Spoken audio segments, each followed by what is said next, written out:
Question number 15 देखेंगे। Topic का नाम है bank reconciliation statement, DK Goyal class 11th की बुक में से।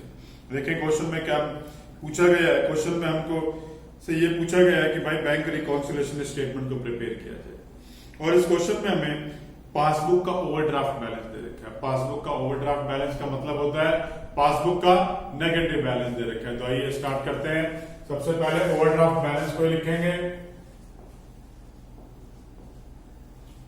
Overdraft balance as per cash book, sorry as per passbook. कितना बैलेंस है भाई? 20,000। तो ये 20,000 क्योंकि ओवरड्राफ्ट मतलब नेगेटिव बैलेंस है, तो मैंने इसको नेगेटिव साइड लिख दिया। अब देखेंगे चेक इशू करें 80,000 के, जिसमें से 15,000 के इनकैश हो गए। तो जो इनकैश नहीं हुए हैं उनके बारे में बात की जाएगी। Cheque issued but not presented for payment. Cheque issue कर दिए तो कैश बुक कम हो गई, पासबुक ज्यादा है। घर में समझदार कौन है भाई? आपके समझदार पासबुक है। पासबुक की समझदारी का मतलब क्या हुआ? सारे चेंजेस पासबुक में करेंगे। तो आइए माइनस कर देते हैं 65,000 को। आगे चलते हैं पॉइंट नंबर सी की तरफ। Cheque amounted to ₹6500। वो आपने बैंक में डिपॉजिट करे थे, लेकिन 2500 के ही क्रेडिट हुए हैं पासबुक में। तो cheque deposited but not credited in passbook. Cheque deposit किया तो फर्क क्या पड़ा भाई? कैश बुक ज्यादा हो गई, पासबुक कम है, तो फर्क क्या पड़ेगा? अब चेंजेस हमारे घर में जो है समझदार कौन है? पासबुक। तो चेंजेस किस में करेंगे? पासबुक में। प्लस कर लेता हूं भाई। प्लस कितना? 4,000। जो चेक क्रेडिट नहीं हुए हैं उन्हीं को प्लस किया जाएगा। आइए डी पॉइंट देखेंगे। The bank has charge 700 interest on overdraft, जिसकी इंटीमेशन हमें नहीं मिली, जो हमने कैश बुक में रिकॉर्ड नहीं करा। ठीक है। Debit in passbook for interest not recorded in cash book. Passbook में डेबिट है तो पासबुक कम हो गई, कैश बुक ज्यादा है। चेंजेस पासबुक में कर रहे हैं, तो चेंजेस पासबुक में कर दिए। ये 700 मैंने यहां प्लस कर लिए।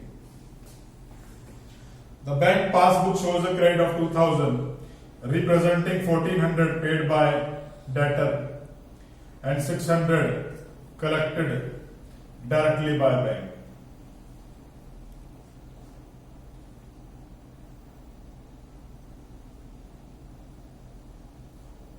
डायरेक्ट, इसको दो पार्ट्स में पढ़ा देता हूं, 1 और 2 करके। Direct deposit by customer not recorded in cash book.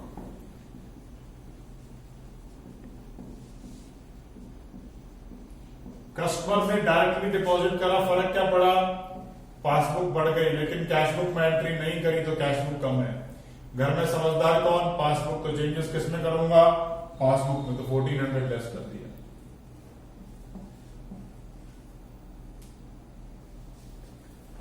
Second, इसका जो आगे लिखा हुआ है वो क्या लिखा है? 600 बैंक ने कलेक्ट करा था as interest on investment.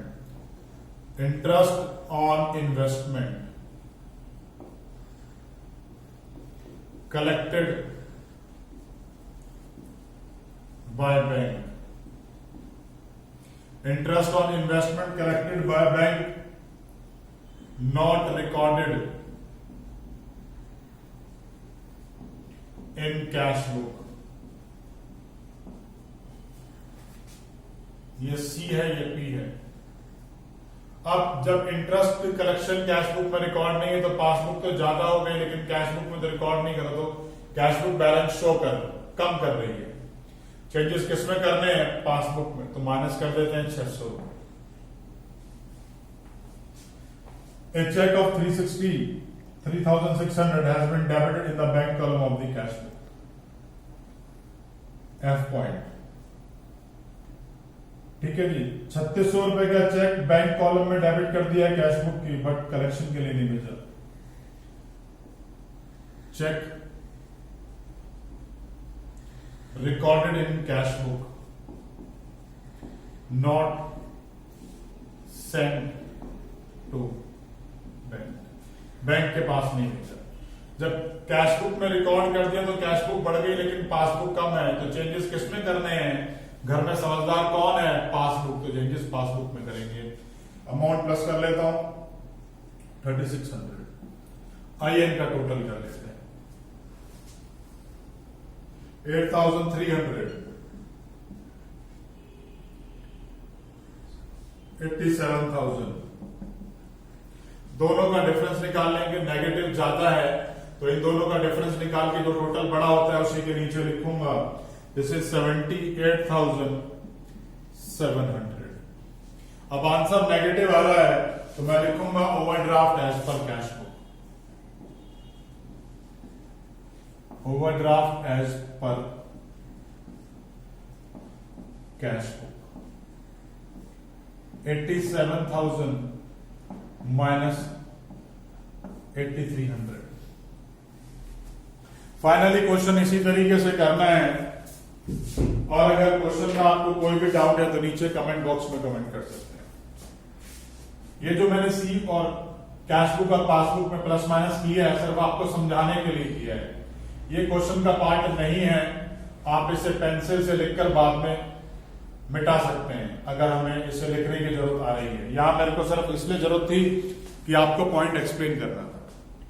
Video अच्छी लगे तो लाइक बटन जरूर प्रेस किया कीजिए, और अगर इस टॉपिक के ऊपर मेरा वीडियो लेक्चर नहीं देखा तो प्लीज उसे देखिए, लिंक मैंने डिस्क्रिप्शन बॉक्स में डाल रखा है आपके लिए।